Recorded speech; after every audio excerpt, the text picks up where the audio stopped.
Здравствуйте, господа! Продолжаем с вами уже в новом году, хотя, честно говоря, снимаем это 30 декабря. Но надо же смонтировать, надо же отдохнуть коллективу, поэтому числа или 4 или 10 вы это смотрите. Добро пожаловать! Серии, как по-прежнему, у нас отчетные. Даже не будем вставлять в них рекламу, никого интегрировать, потому что, грубо говоря, мы уже проигрываем с этой Волги, по крайней мере, по срокам, да, и по интересу аудитории, которая угасает, потому что невозможно долго смотреть на то, что долго строится. Это же не горящая Волга, в конце концов, и она не течет по реке, да, не плывет, вернее, по тек-така. Отчетного характера продолжаем серии, в которых вам рассказываем о том, что же изменилось за последнее время. Между последней серией, которая вышла, видимо, 30 декабря, когда мы сегодня это снимаем, и этой, фактически здесь по жизни произошла неделя. За это время машина заехала на стапель, за это время она продолжает готовить кузов уже точно к малярке. Да, Кость? И в следующую серию, у нас в каждой серии обещается, что в следующей серии будет малярка. Поэтому по традиции готовим к малярке.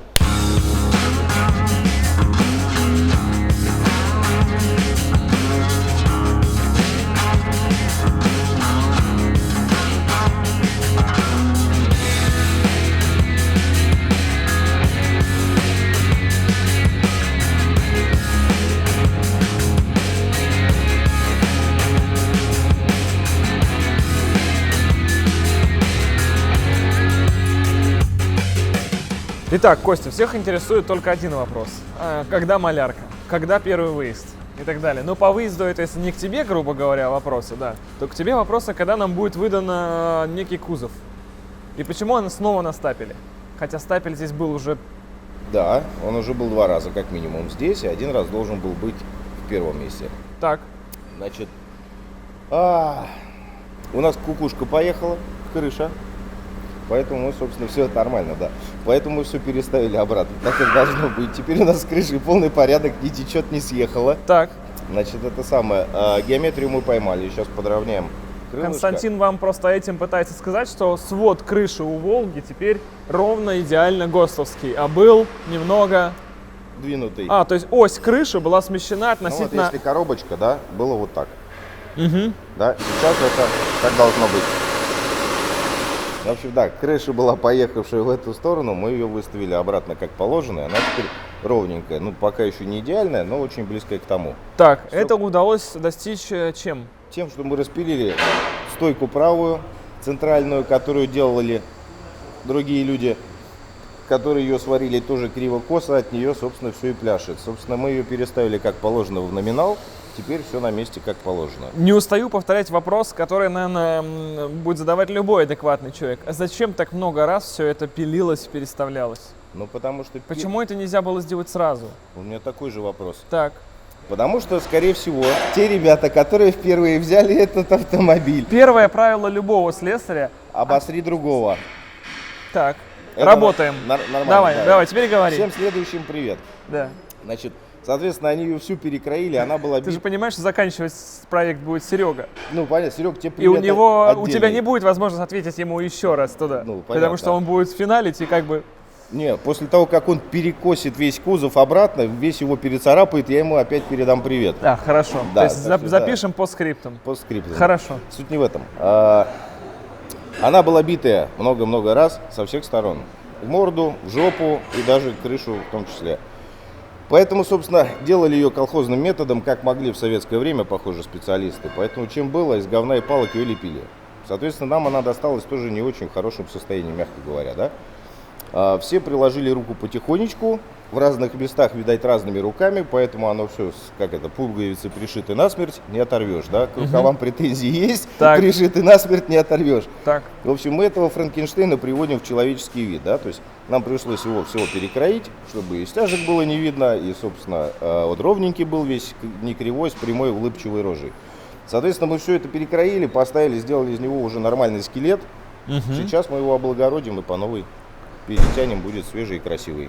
Еще впереди проварка, как я понимаю. Да, я там центральные стойки видел, что там порвано сверху и снизу, потому что машину тянули, и прихватки, которые были, что разошлись. Да, что сейчас осталось? Проварить? Убедиться так, чтобы я угомонился сам, чтобы я успокоился, что у нас геометрия ровненькая, четенькая, все. Больше мы ничего не трогаем, ни двери, ни зазоры дверные внутренние. То есть у нас проблема-то не только внешку построить по зазорам, у нас проблема такая была, чтобы еще и внутри все совпадало так, как положено. Потому что надо учитывать открытие дверей, закрытие дверей, притворы дверей, кучу всякой мелочи, на которую многие не обращают внимания. То есть здесь идет не ремонт, здесь идет реставрация. То есть, да, потому что ремонт что это? Выпилил кусочек, да, варил новый, либо открутил и поставил новый. Да? Здесь не так. У нас нового просто нет. Опустим это тоже. Соответственно, мы выставили все зазоры, оно открывается, закрывается, везде более-менее примерно одинаковый зазорчик по внутренней части, по наружной части. Соответственно, мы это сейчас все окончательно выставляем, я успокаиваюсь, и мы начинаем все это полностью усиливать так, чтобы это никуда больше никогда не поехало. Сколько это займет? После этого только уже покрас. Когда она в камеру заезжает? Я очень хочу в январе, пока ничего не поменялось. Ну, учитывая, что сегодня 30 декабря, желание твое законно. Потому что в декабре уже, наверное, не успеет. Не успеет, Так, да. а какого именно-то января? Понятно, что не первого. Не первого. Нет. Я думаю, что она, скорее всего, где-то в районе 20-х чисел будет стоять вот здесь. 3 недели. Да. Здесь это перед въездом. Перед малярной камерой. Ну, за 3 недели протолкать-то успеете. Успеем, да. За 3 Отличные недели мы ребята. должны закончить Мне не нравится. проварку, да, успокоиться с этим, отстучать все, что нужно отстучать, отчеканить и постараться отпесочить. По песочке парни ждут, когда мы готовы будем к ним приехать.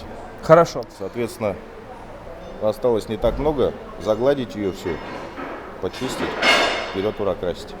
Теперь детально расскажу, чего еще не хватает ей сейчас, чтобы она уже съехала со стапеля точно.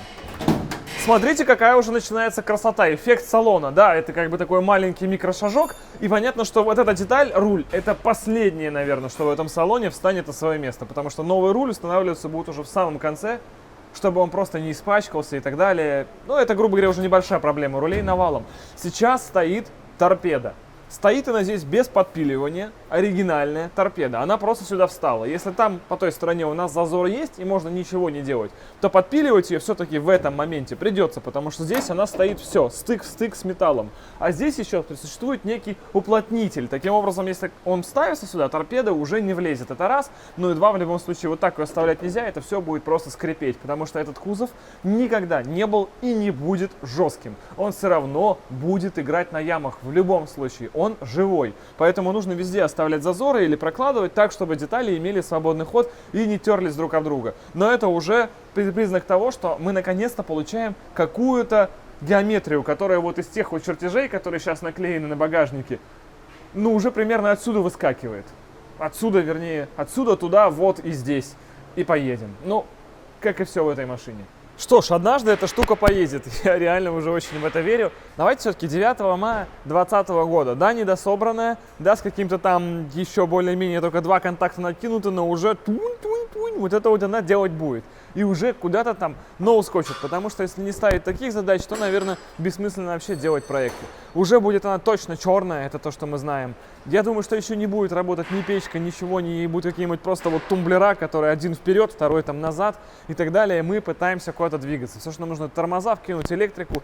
И единственное, что по жизни почему-то мне очень хочется, несмотря на то, что это 2-я серия, но поставить решетку от 3-й серии, потому что решетка от 3-й серии, вот это 2-я серия, а вот это 3-я.